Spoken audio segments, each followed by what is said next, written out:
As a wind engineer, well, I manage a small team of 5 engineers, and primarily we look at purchasing wind turbines, designing wind farms, determining where the wind turbines are, and also doing cost-benefit analysis and trying to determine whether we should build a particular wind farm or not. A big project that we're working on at the moment is in Mayo in the west of Ireland, and what that involves primarily is designing the wind farm. That is, designing what type of turbines, how many turbines, where the turbines are located, and then that design then is fed into the planning authorities, and that's a significant part of the development of the wind farm.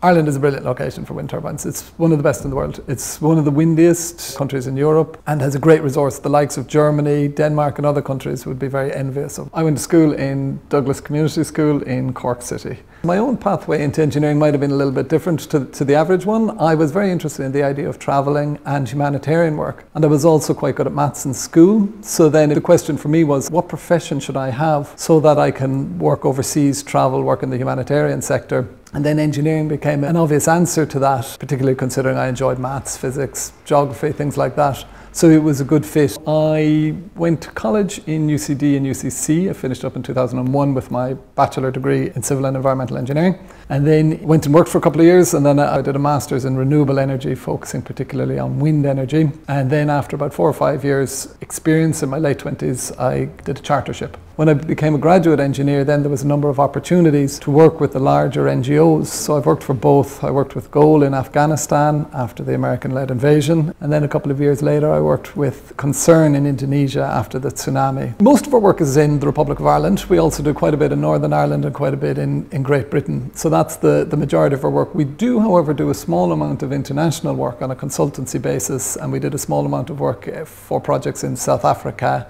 and historically Spain and places like that.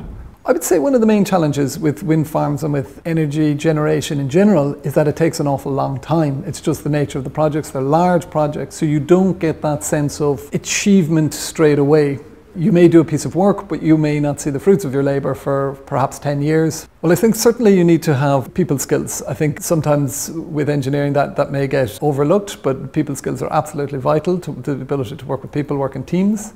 You do need to be numeric to a certain degree. You need to be comfortable numerically, and a good attention to detail and enjoy problem solving would be required also. I'm an engineer myself, and that plays a big role in developing wind farms. But when you're developing a wind farm, there's a huge number of professionals that are required. So, for example, there's a big finance team. The planning side of things is very, very important for wind farm development, and others. So planners, people from a geography, urban planning background play a large role. We've all sorts of environmental professionals, for example, doing noise analysis, visuals, looking at ecology, bird surveys. So there's a huge range of professions come together in the development of a large wind farm. So ESB are doing a huge amount with sustainable energy.